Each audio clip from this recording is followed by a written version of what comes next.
Ciao a tutti cari amici, oggi prepariamo un dolce tipico della tradizione sarda, arriva dalla Barbagia, buonissimo, meraviglioso.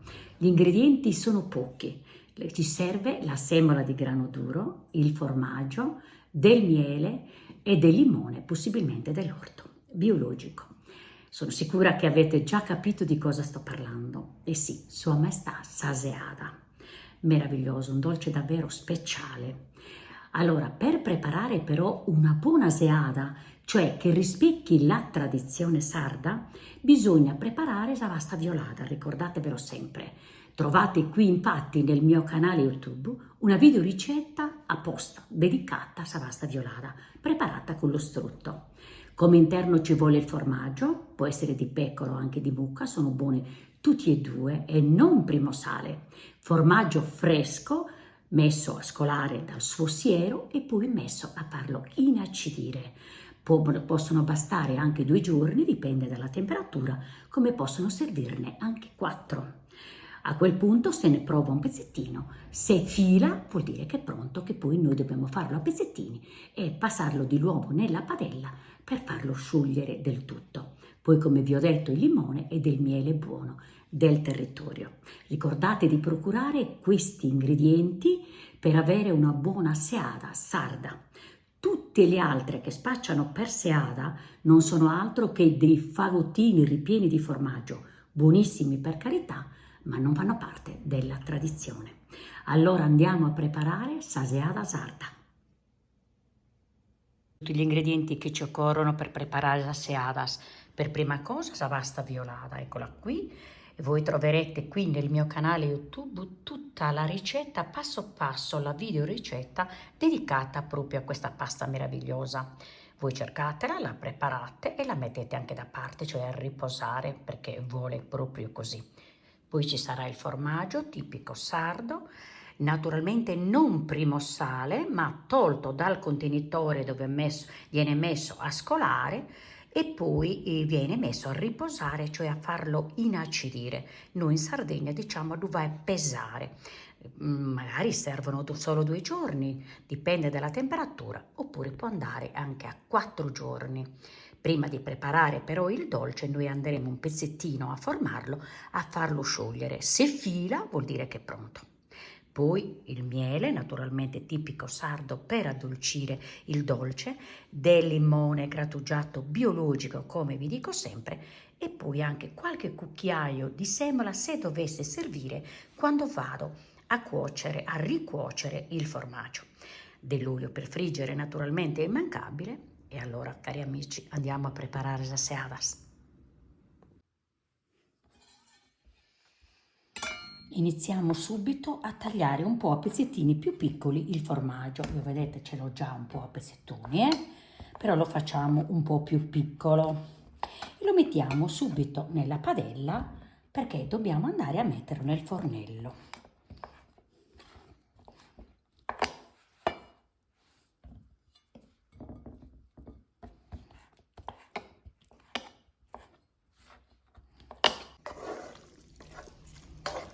Vedete, ho acceso il fornello e sempre girando aspettiamo piano piano che il formaggio si sciolga.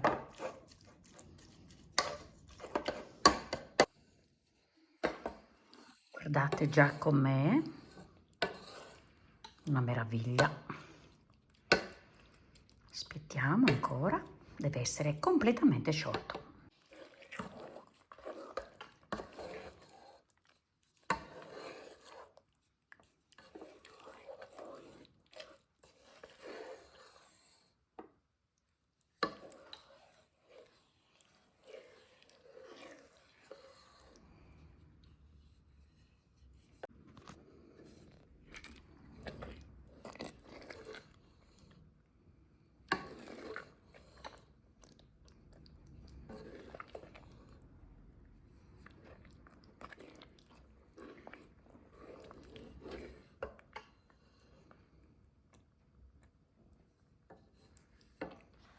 Guardate la meraviglia di questo formaggio. Allora mi sembra che c'è abbastanza liquido e allora io ci metto 2 cucchiaini di semola fine e giro ancora per farlo un po' asciugare.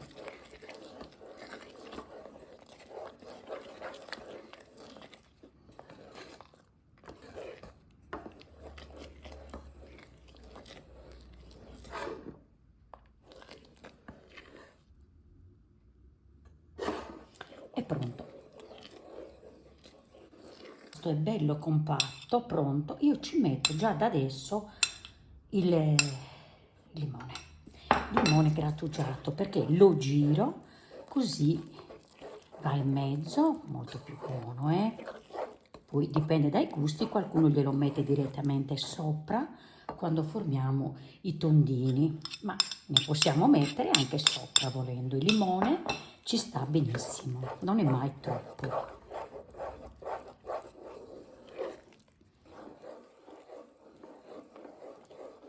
Si sente un profumo.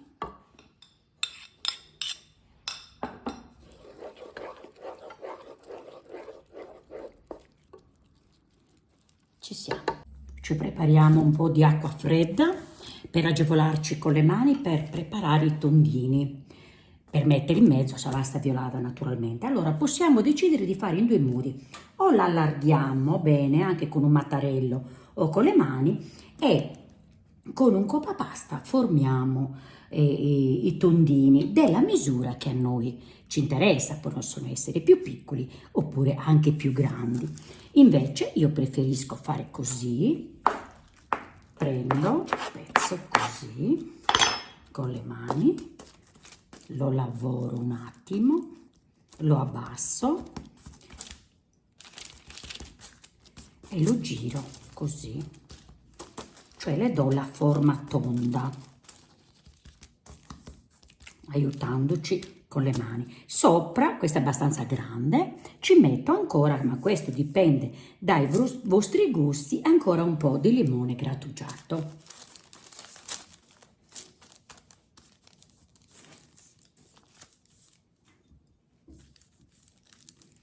Lo allisciamo bene e lo mettiamo da parte.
Se tutto quello che avete visto, tutto quello che vi presento e che faccio vi piace, lasciate un cuoricino. Vi aspetto quindi a tutti alla prossima ricetta. Ciao!